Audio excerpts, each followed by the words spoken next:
Right, welcome to this tactics video for the Necrons. So in this video, it's a chance to really get into the tactics behind some of my favourite unit combinations for my current Necrons list. So you're free to copy any of these. And the idea is that I can go into more detail, give you all of the tricks to running these as effectively as possible. Not able to do it in other videos, don't have enough time to expand on some of the tactica here. So I'm taking my three favourite combinations, units and combos that I think work really well on the battlefield. So you're trying to win games of 40k, and so one of the key elements for 10th edition is the ability to move out quickly and grab objectives in no man's land. So all three of these combos that you're going to see are built around that need on the battlefield. So for discount 40k, if you're looking to expand your Necron collection or get into collecting Necrons, it's gamingfigures.com, link for them in the video description below. If your order's big enough, you can get free postage of them in the UK and also deeper discounts available. They also do, beyond Games Workshop, do other gaming systems, paints and accessories and so on. And if you're in the middle of England, Middlesbrough direction, that's where they're based. They have a great store there and a gaming area as well, so you can pop in and see them and support a local gaming store. So it's gamingfigures.com, link in the video description below. So for the Necrons, this is variety here. Each of these combinations is different units, different style, but they're all built, as I said already, they're all built to go after no man's land objectives. So we'll get stuck into the first combination, and that is a unit I brought back after some time away, and that's Necron Wraiths. So they are a classic Necron unit. I'll just show you the models here. They are strange things. There's a full painting tutorial for these on the channel. If you like the look of my Necrons, just follow those tutorials along, and you can achieve the same results. And it's the same colour scheme for whatever models I've painted. It's all the same scheme, even the vehicles and so on. So for this combination, it is a full squad. Now, I will be referring to my detachment, which is helpful for these. It's the Awakened Dynasty. It's the first detachment for the Necrons. So we'll come back to that in a moment because it's going to kick in. But we'll look at the Wraiths first of all.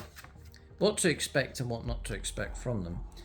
First up is they're quick. So that's going to help us as we try and head off towards an objective. So grab it first or to assault it if the enemy's already taken it. So Canoptek Wraiths move 10. So it's great speed for them, actually classed as beasts for their keyword. Their toughness 6, so they are tough enough for sure. Then 3-up save as standard, and then what really toughens them up is a built-in 4+ invulnerable save. So that's excellent. They really are very, very tanky indeed. And bear in mind for Necrons, you're already running reanimation protocols, the ability to restore D3 wounds each turn on them. I have a stratagem that I can use Protocol of the Undying Legions for a CP and then restore another D3 wounds on top of that at the end of in opponent shooting phase or fight phase. So you can almost do it, well, you can literally do it twice in a battle round.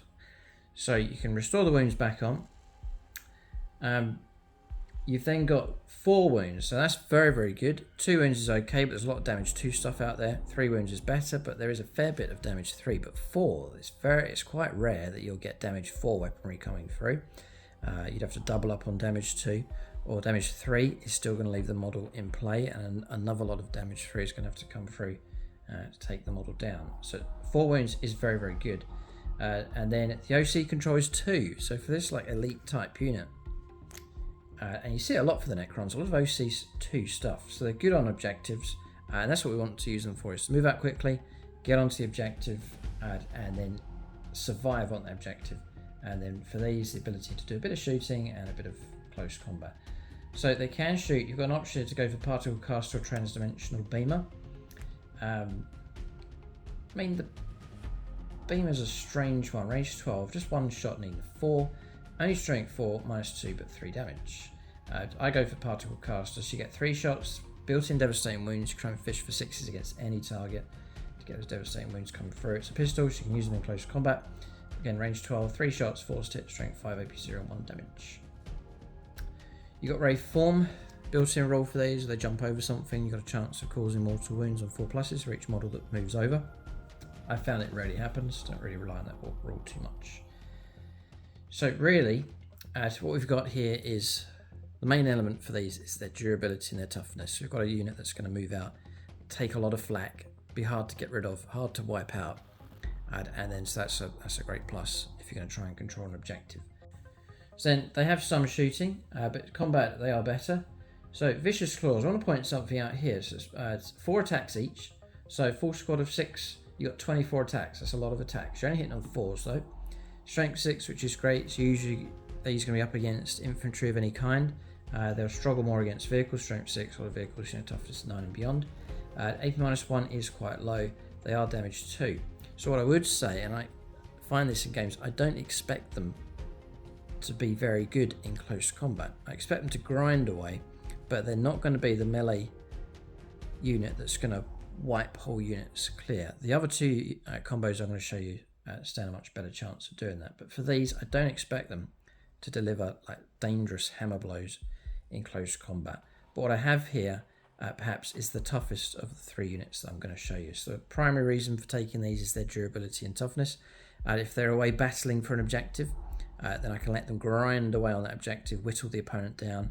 The opponent finds it harder to destroy these, and so you eventually tip the balance of the combat, restoring models, restoring wounds, not dying so easily, and then they can prevail and win on that objective. So that's the idea of them, to grind away as they fight for an objective, and just to be very, very durable and hard to get rid of. They're a nightmare to get rid of. And that's just as they come squad of 6. We're going to add on top of that. So we've got a durable fast unit, and now we're going to make it even tougher on the battlefield. So to do that, I take a Cryptek, one of these, and add him into the unit, which he is allowed to join. He can join Wraiths, Immortals, and Necron Warriors. So it's a brilliant combination, and it makes such a difference. So simple Technomancer. So I'll give you the point. The current points for these is 85 points for the Technomancer. He's not a particularly strong character, but add him to Wraiths, and it's a real good symbiosis going on.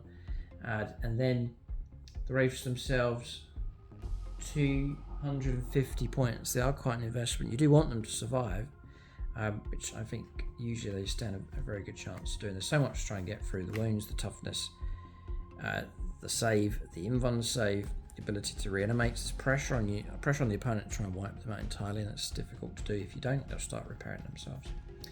So what the Technomancer will do is, we'll just ignore his shooting close combat because it's next to useless.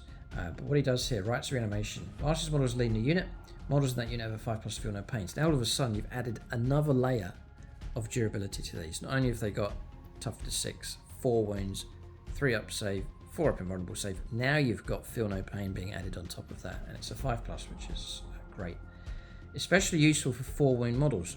Your damage 2 stuff that's coming through against these now, you have a fair chance of disrupting that, forcing the opponent to put more firepower into them, absorbing more of the firepower, and just draining the resources and the effort of your opponent into that unit.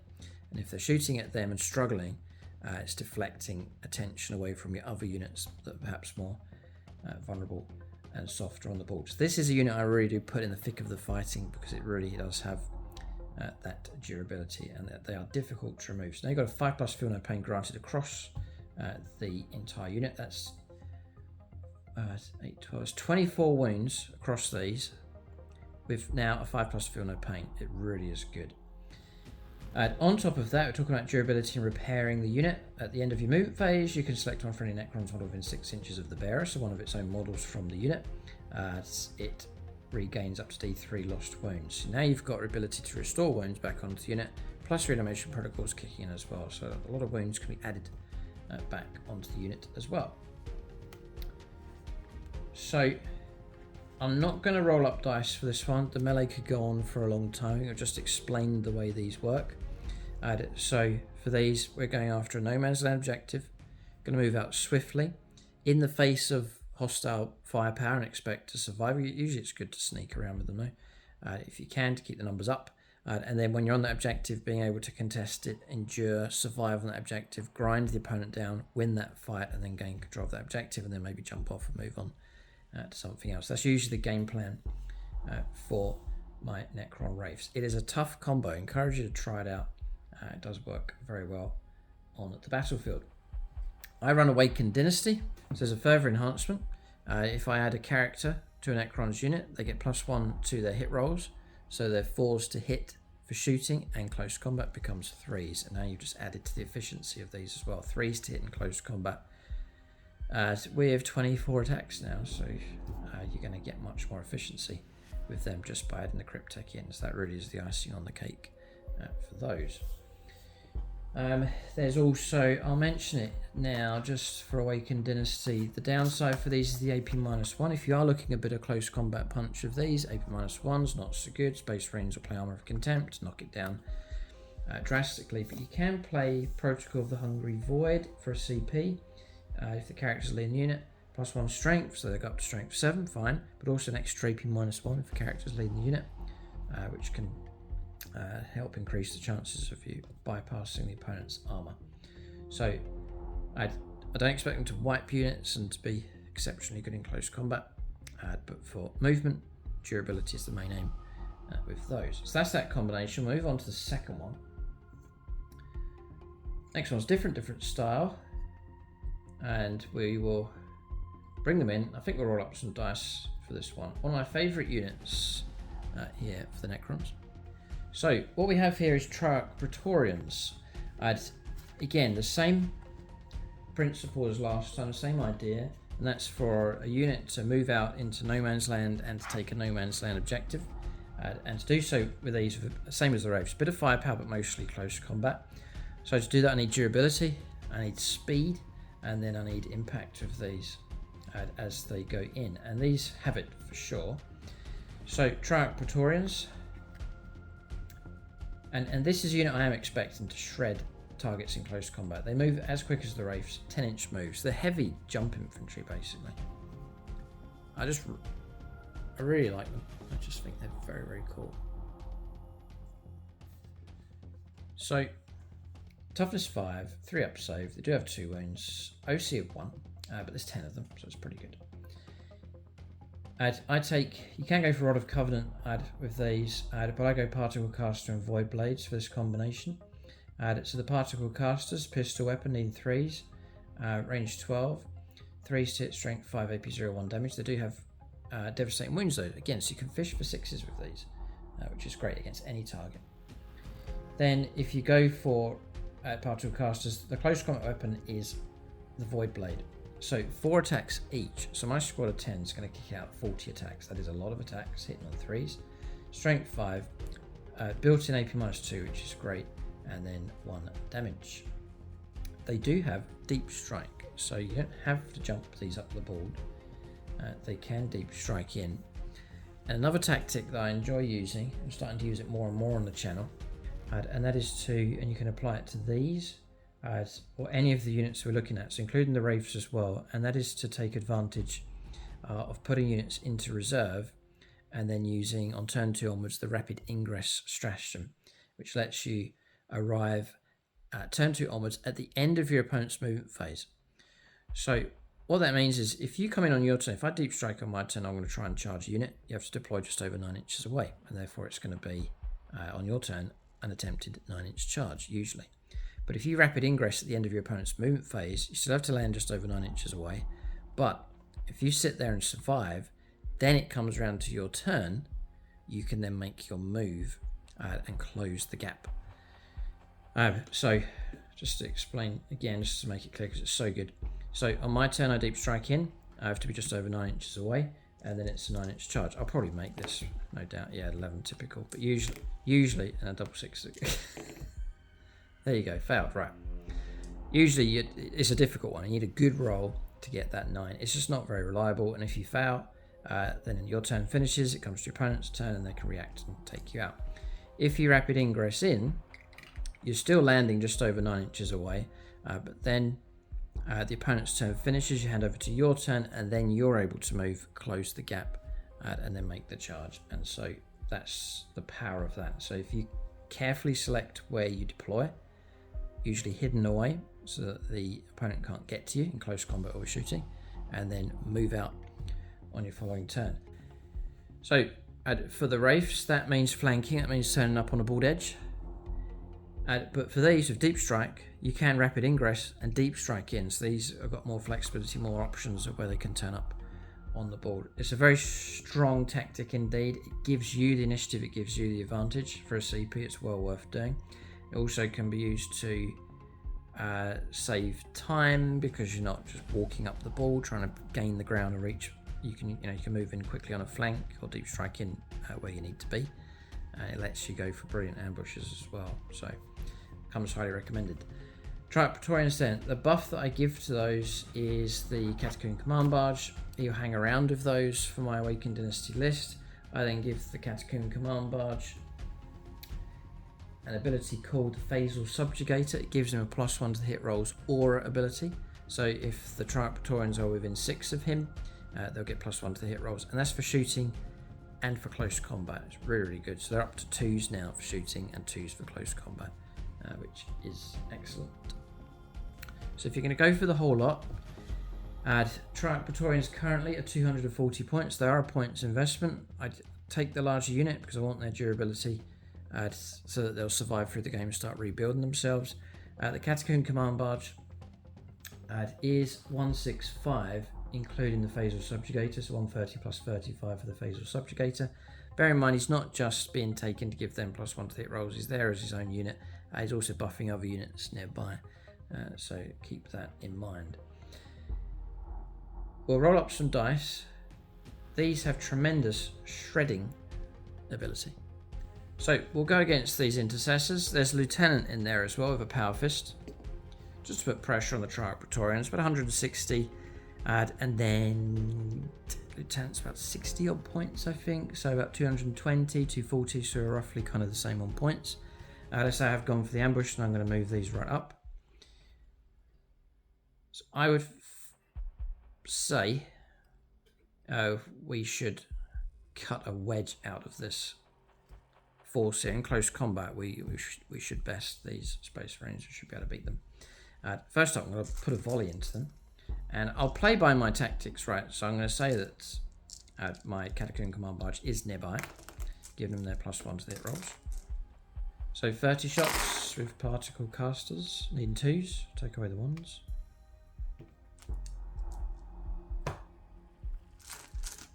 We're coming in at strength 5, particle caster. So 3s to wound, 6s are great. We'll pitch these against 2 targets just to illustrate for you. So we're going for 2s. It's so reliable. So I'd separate the 6s, don't need to. It's now that we do it. So we're going to try and wound now with 3s. So now we separate the 6s. This is for devastating wounds. Still 4. Taking away the 1s and 2s. And then we're just forcing the Marines to go onto their armor saves here. Past them all. Alright, but we've still got some devastating wounds, so it's going to kill 2 Marines. So we're off the mark here. Then we'll make our charge. Just giving you the ideal situation here. We'll say the Catacomb Command Barge is nearby, but he's not going to charge in. We'll just keep him out of the picture. So these all go in. Parley moves made. We'll fight at full effect. So we'll say it's the heat of battle. The opponent's not going to play Armour of Contempt. He's busy using CP elsewhere. It's going to be all these dice. 30 plus another 10. So we're going to hit on 2s. I'm not expecting to wipe out this target, but I'm expecting to rip out a chunk. They've all hit except a couple. We'll just press ahead and go for the wounds. So strength 5 is great. This is the prime kind of targets. Infantry, medium infantry, hordes, they'll slash their way through. Medium infantry like these, they'll do well. And then tougher stuff, they'll grind them down for sure. We're going to try and wound here on 3s. So nice and reliable. We're looking at 5s for saves. So a valiant roll. It's about average really. 1, 2, 3, 4, 5, 6. Yeah, good illustration. So 7 Marines slain. It's destroyed that squad. And then there's another 10. See how vital it is that you get in first, and you get in at full strength, just to really immediately tip the melee in your favour. If the Marines are able to shoot you, charge in. I've got Power Fist on the Lieutenant, Power Fist on the Sergeant, knocks down half my squad, then all of a sudden the initiative is over with them. So striking first is so important. That's why things like rapid ingress and being able to get in and then have a reliable charge is so important in the game. So it's a placement of your units, bring them on at the right time is vital. So looking at 2s, 3s, your Lieutenant's going to escape. 5s, yeah, block 2 and 1 goes through. That's enough to wipe out the squad. So you'd have the Lieutenant fighting by himself. He'll put some Power Fist attacks in. He might cause a couple of casualties. And then you come round to, if he's still there, if you come round to the next combat, you'll overwhelm him, destroy him. And the great thing is the ability for you to start putting wounds and models back onto the board as well. So I think that's illustrated that for us just nicely. What I want to do next is bring in something tougher for us. Again, not expecting to wipe out this target, but we'll bring in a Brutalis Dreadnought. We'll give it a go. Just to show, if needs be, you can take on targets that are a lot more tough. You've got toughness 10. We are strength 5. I do have a stratagem which I'll play this time around just to illustrate, and it would be needed. Protocol of the Hungry Void, which gives me +1 strength. I don't have a unit. I don't have a character leading the unit, so I can't gain the AP -1, even though he's nearby, but he's not actually leading the unit. So we'll just keep them at AP -2. But I'll put a volley of pistols in, where the devastating wounds will be very useful indeed. Let's all these dice again. And we'll see how we get on. I'm expecting to do more than half damage against this Dreadnought. If I was up against a Redemptor with its -1 damage, this nullifies it because it's just loads of damage 1 weaponry coming through, so it wouldn't affect these. So I'm looking for 6s to wound, and those 6s to wound are devastating wounds. This is so useful. I've picked up 5 devastating wounds, which is brilliant. That just knocks him down to 7 wounds left. Just makes things so much easier. The pistols are very useful in that regard, just to chip away. The idea is these grind and they chip away against pretty much any target. I think that's right. Started on 12. Yeah, dropping down to 7. Okay, so we charge in. Again, it's vital that we go first. You must try and do that. If the worst does happen and he does go first, he can wipe half the squad. You've still got some kind of chance of fighting back, some kind of chance of regaining models and so on. But preferably, you go in first to wipe the target or cause enough damage. So we'll do all these dice plus another 10. So 2s. Taking these ones away. And then Protocol Hungry Void, 5s to wound.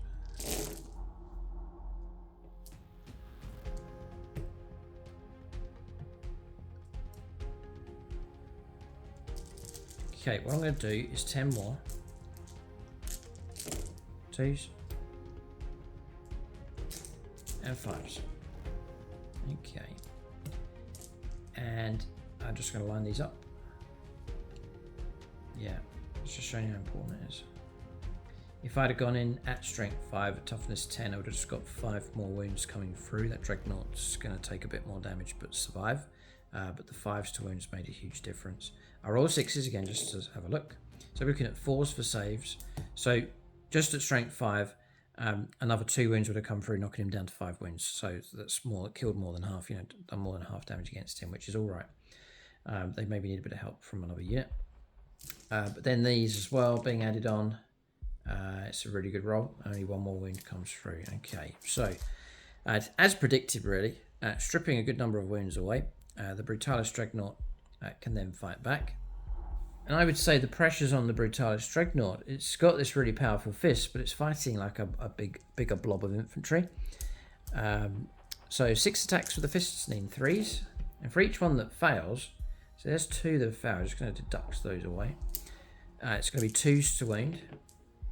They all go through, and then -2. So 5s for saves, we do block 1. They're enough damage to kill 3, like so.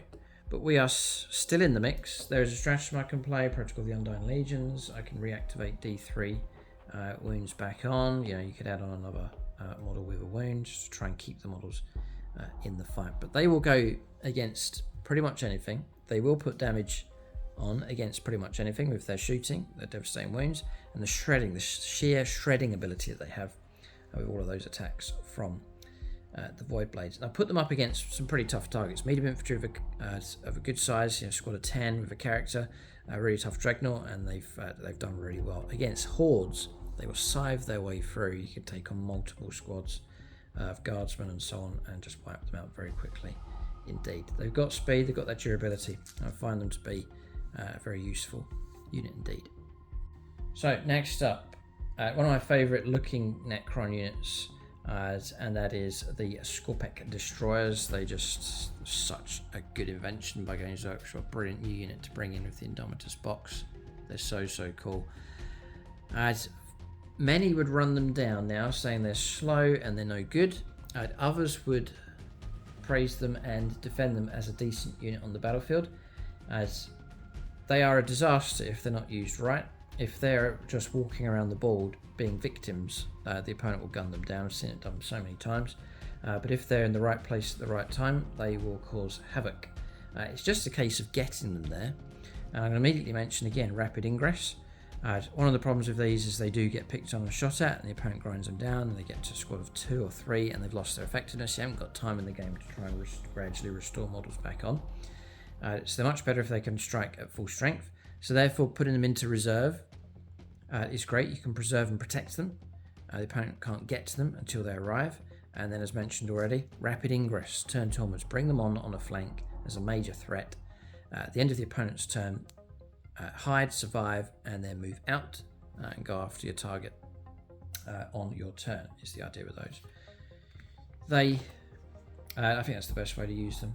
Or you can have them as a backup unit, so your main line's pushing forwards, you have these hanging back, and then these follow up with attacks in the middle stage of the game.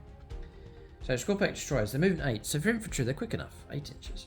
Toughness 6, 3 up save, 3 wounds, and OC of 2 on these, which is excellent. No invuln on these, so they are vulnerable, they're not as tough as units like the Wraiths that we've looked at already. So for these, they will do well again against pretty much anything. They are a bane to medium and heavy infantry, and can take on tougher targets as well, such as the Dreadnought. Will line them up in just a moment. But if they can charge in and strike at full strength, they'll cause trouble for any unit on the board. They do have the Skorpekh hyperphase weapons, so I've got a squad of 6 here, each of them getting 4 attacks each, hitting on 3s, strength 7, -2, and 2 damage. They're real Primaris killers. They do get Whirling Onslaught. Each time one of this unit makes a melee attack, reroll hit rolls of 1. If this unit made a charge move, you can reroll the hit rolls, so they're geared up to go mad in close combat. They also have the Plasma Sight. You get 2 of them. It's this little model here. I've only got 1 for this squad, but you can get more of them. It's 1 for every 3, so you should have 2 in this squad really. Once per battle, for each plasma sight this unit has, when this unit is selected to fight, you can use this ability. If you do until the end of the phase, melee weapons gain devastating wounds. So whatever you're up against, devastating wounds is going to cause trouble. So that's all good. They're okay. They will cost you 180 points. It's actually a cheaper option than the other combos that we've looked at. So 180 points, I think it's cheap for the potential that they have. I then add the good old Skorpekh Lord. That's the model. If you like the look of him, there is a full painting tutorial for him on the channel, which I did around the time that the Indomitus box came out. So if you like the look of him, you can achieve the exact same results, just follow along step by step. And he's a one-man army. He just, rule of cool, he's an amazing model. So there he is. They just belong together. We'll add him in here. So now you've got a decent character. Remember, I'm taking Awakened Dynasty, so as soon as he's joined to them, he's going to give him +1 to hit rolls. So now you're looking at 2s to hit for him and his unit. Remember, they've got built-in reroll 1s. So now you've got exceptional reliability in close combat with those. The Skorpekh Lord is a decent HQ choice, now bodyguarded by these. He's toughness 7, movement 8 is going to keep up with him. He's got 3 up save, and he does have a built-in 4+ invulnerable save. He's got 7 wounds to try and get through, but bear in mind reanimation protocols, so you can restore wounds. He's got OC 2 as well, so now you've got OC of 14. Yeah, 6, 12, 14. Yeah, it's brilliant OC control. So he's tough as he is. He's even tougher as he's been bodyguarded. He's got a bit of firepower with the Amnetic Annihilator. So some firepower coming from that. Not really going to mention it. And then he can do a flensing attack, like 8 attacks, sweeping through at AP -1, strength 6. But the main one is the Hyperphase Harvester. So now buried inside your unit, there's some decent striking power with 4 attacks hitting on 2s. I guess he taps into the reroll 1s for the unit. Each time model on this unit makes an attack reroll hit rolls of 1. Do you get that if you're all the shared unit? I'd love to know. Be great if he does. Anyway, strength 10, add AP -3 and 3 damage. Now you've got a 3 damage option in the unit as well. And then he gets better at unit of United Destruction. Whilst he's leading the unit, melee weapons equipped with models in the unit have lethal hits. Now the entire unit gets lethal hits. So charge anything you want with lethal hits. You can bypass the toughness, which we'll illustrate for you hopefully in just a moment. And then Crimson Harvest, each time he ends a charge move, the model, you select an enemy unit. On a 2 to 5 they take D3 mortal wounds. On a 6 it's D3 +3. So he's got his own mini tank shock just to add the icing on the cake for him. And I think it's an absolute bargain for a mere trifle of 80 points, Skorpekh Lord. And I also add Enaic Dermal Bond. So he gives him a 4+ feel no pain. So now he's you're going to negate half the wounds coming through against him. And on top of that, you can play a stratagem called Protocol of the Eternal Revenant. As soon as he dies, once per game per character, so you're going to do it the once. But if he dies and is brought down, you pay a CP, he automatically gets back up with half his wounds. So even if you kill him, that's why I'm saying you can be a one-man army. You can just you've got to get through all of this, get through all his protection, and then if you do kill him, you'll just get back up again for a CP.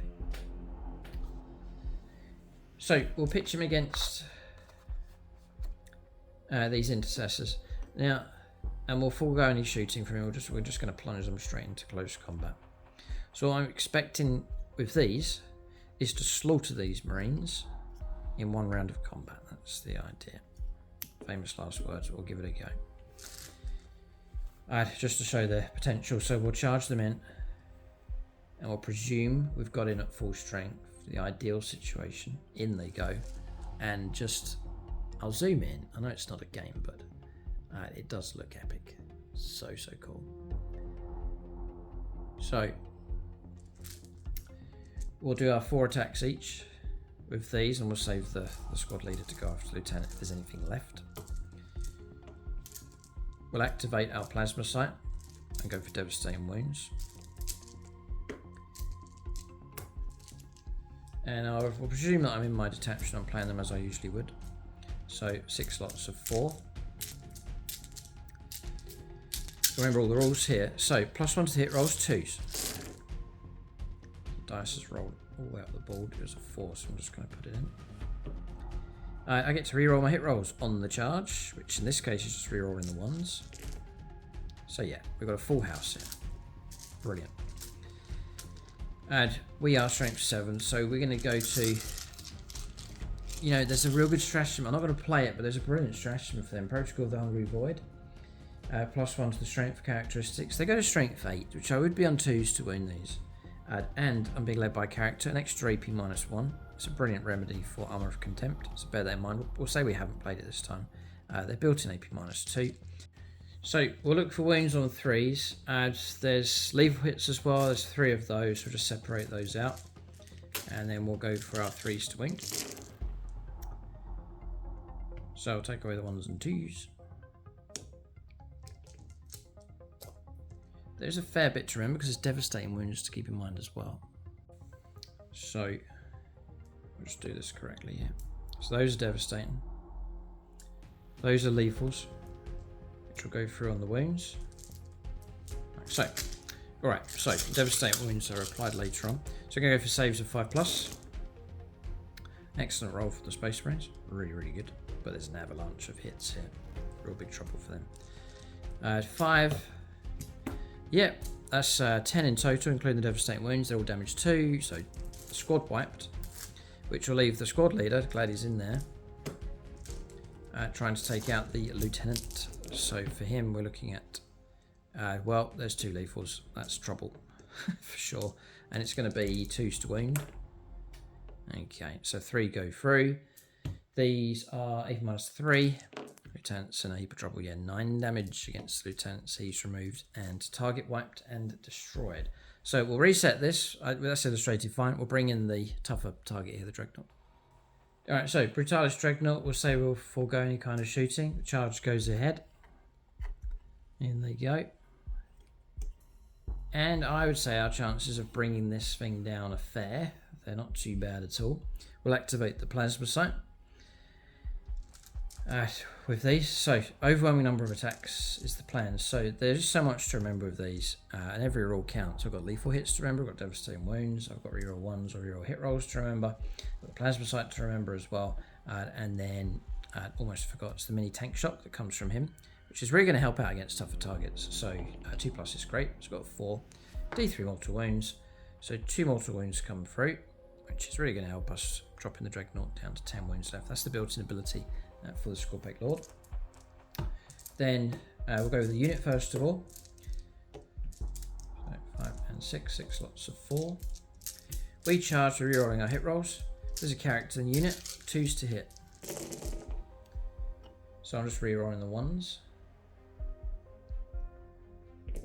Got 1 here. Okay, 2 have missed. And then against vehicles, the lethals are so helpful. There's 4 of them. Okay. And I'm going to try and wound on 5s, strength 7. And we want is a nice lot of 6s to illustrate devastating wounds, which we have got. Nice Dreadnought's doomed. Utterly doomed. There's 4 devastating wounds. We're looking at 5s to wound as well. There's any 5s coming through. The lethals will add in just nicely to tip that over in our favour. 4 up to block these. And one over there is fouled, and all of these. Oh boy, that's a lot. There's 1 up there, so you're looking at 6. That's 12 damage plus another 8 damage coming through. You're looking at taking on a Baneblade here with these kind of results. If you can strike at full strength, many devastating wounds. The mini tank shot come through, chipping off a couple of wounds. And then a heap of attacks hitting very efficiently, very, very efficiently indeed. Switching on your devastating wounds, remembering your lethal hits as well, and we've caused a horrific amount of damage even without rolling up for the character's attacks on top of that as well. So illustrated quite nicely for us, but throughout this video, the need for you to get in first is something to really think about for your tactics. So moving, jumping up the board is kind of predictable. Flanking, deep striking in, using rapid ingress skillfully is a real good move. It's all about getting in first to hit with that avalanche of hits from these or any of the other units that we've looked at. So that's the tactics video for the Necrons. That's my 3 favourite combinations. They're really good for going out and contesting and fighting over no man's land objectives. What do you think of these combos? Do you use them? How do you improve them? Obviously there's rules that can be adjusted with different attachments, enhancements and stratagems and so on. What are your favourite combinations? Let us know in the comment section below. And if you make a suggestion and I try it and it works really well, I could do a tactics video about it. So by all means, let us know your suggestions. If you're a channel member, join us over on the Discord and you can talk tactics with us over there as well. Keep a lookout for more videos on the channel. Check out the other Necron videos that have been released. And for discount 40k, it's gamingfigures.com. Thanks for watching. See you next time.